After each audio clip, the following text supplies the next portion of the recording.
لیکن ابھی situation all together مختلف دکھائی دیتی ہے. اب اس وقت جو اتحادی حکومت ملک پر براجمان ہے اس کے جانے کا وقت ہوا چاہتا ہے. جو اسمبلی اپنی مدت پوری کر رہی ہے اور اس کے بعد گزشتہ روزی رانا ثناء اللہ صاحب نے یہ بتایا کہ 8 یا 9 اگست کو ہم اسمبلیز ڈیزالو کر دیں گے، جس کے بعد کیئر ٹیکر سیٹ اپ آنا ہے. لیکن آج کے موجودہ سیاسی تناظر میں سب سے اہم سوال یہ ہے کہ مستقبل قریب کا سیاسی منظرنامہ ہوگا کیا. سب سے اہم ذمہ داری کیئر ٹیکر پرائم منسٹر کی ہے. نگران وزیر اعظم کے انتخاب کا معاملہ ہے. اس کے لیے موجودہ حکومتی سیٹ اپ کی جماعتیں آج کل گفت و شنید میں مصروف ہیں. اس وقت صورتحال ابہام کا شکار ہے. خود حکومت میں موجود سیاسی جماعتیں انتخابات کے آئینی مدت کے دوران انعقاد پر زور دے رہی ہیں. اس کا مطلب یہ ہے کہ کہیں نہ کہیں کچھ ایسی صورتحال موجود ہے جو بر وقت انتخابات کے راستے میں رکاوٹ بن سکتی ہے. کیا نگران سیٹ اپ بھی آئینی مدت سے آگے جائے گا؟ کیا من پسند نتائج کے لیے اچھے وقت کا انتظار کیا جائے گا؟ کیا ایسا ممکن ہے کہ اسمبلیوں کی مدت ختم ہونے کے بعد آئین کے مطابق مقررہ وقت میں انتخابات نہ کرانے کی حکمت عملی کو اختیار کیا جا سکے؟ مستقبل کا سیاسی نقشہ کیا ہوگا؟ اس سوال کا فی الوقت کسی کے پاس بھی حتمی جواب نہیں ہے اور طویل ترین مشاورتوں اور میل ملاقاتوں کا سلسلہ جاری ہے جو کسی حتمی نتیجے پر نہیں پہنچ پا رہی ہیں. اسی حوالے سے دبئی میں پاکستان کی 2 بڑی سیاسی جماعتوں کے بڑے رہنماؤں میں طویل ترین مشاورت جاری ہے، مگر ابھی تک نگران وزیر اعظم کا نام فائنل نہیں ہو سکا. البتہ الیکشن مقررہ وقت پر کرانے پر کنسنسس ضرور ہے. دبئی میں موجود سیاسی بیٹھک سے متعلق معتبر ذرائع کا کہنا ہے کہ ملک میں معاشی ایمرجنسی ہوئی جس کے تحت الیکشن کو 6 ماہ کے لیے مؤخر کرنے کے امکانات پر بھی گفتگو کی گئی، مگر سیاسی نظام کی پختگی اور استحکام کے لیے دونوں سیاسی رہنما انتخابات کرانے کے حق میں بھی ہیں. اطلاعات ہیں کہ سابق وزیر اعظم میاں محمد نواز شریف اور سابق صدر آصف علی زرداری کے درمیان طویل بیٹھک پیر کی رات ہوئی. انتہائی معتبر ذرائع نے تصدیق کی ہے کہ مشاورت کا سلسلہ تقریباً 2.5 گھنٹے دبئی میں ایک بڑے ہوٹل کے میٹنگ روم میں ہوا.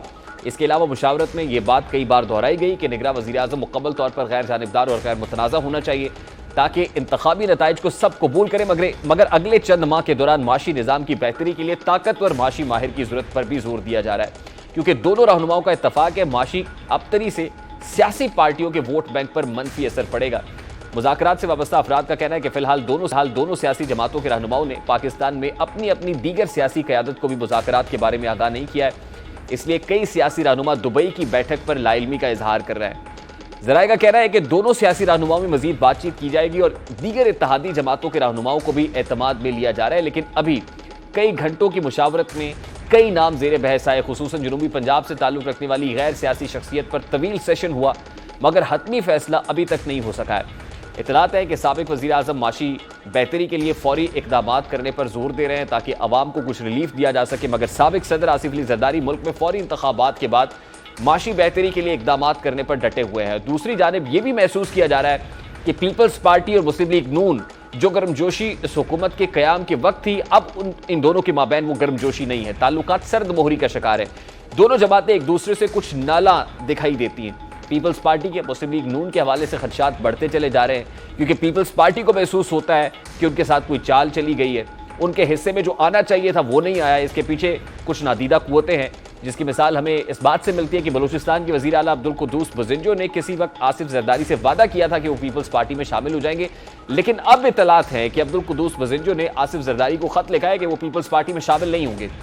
دوستوں کے مشورے سے فیصلہ کیا ہے کہ ہم بلوچستان عوامی پارٹی سے ہی الیکشن لڑیں گے اور پیپلز پارٹی کے ساتھ سیٹ ایڈجسٹمنٹ کر سکتے ہیں.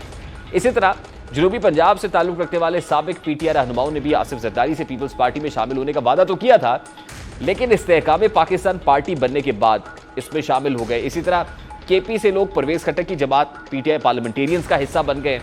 ان تمام واقعات کے بعد پیپلز پارٹی کی سوچ پختہ ہو رہی ہے کہ انہیں سندھ تک محدود کیا جا رہا ہے. سندھ میں بھی پیپلز پارٹی کے لیے مشکلات کھڑی ہو رہی ہیں. جی ڈی اے اور ایم کیو ایم سمیت کئی جماعتیں گرینڈ الائنس میں جا رہی ہیں جس سے پیپلز پارٹی کو نقصان ہوگا. لیکن ابھی تک کا جو سیاسی منظرنامہ ہے اس میں ایک منظرنامہ تو وہ ہے جو انفولڈ نہیں ہوا ہے، جو مبہم ہے، جہاں کی ملاقاتیں خفیہ رکھی جا رہی ہیں، جس کے کنٹینٹس ابھی تک پبلک سے شیئر نہیں کیے جا رہے.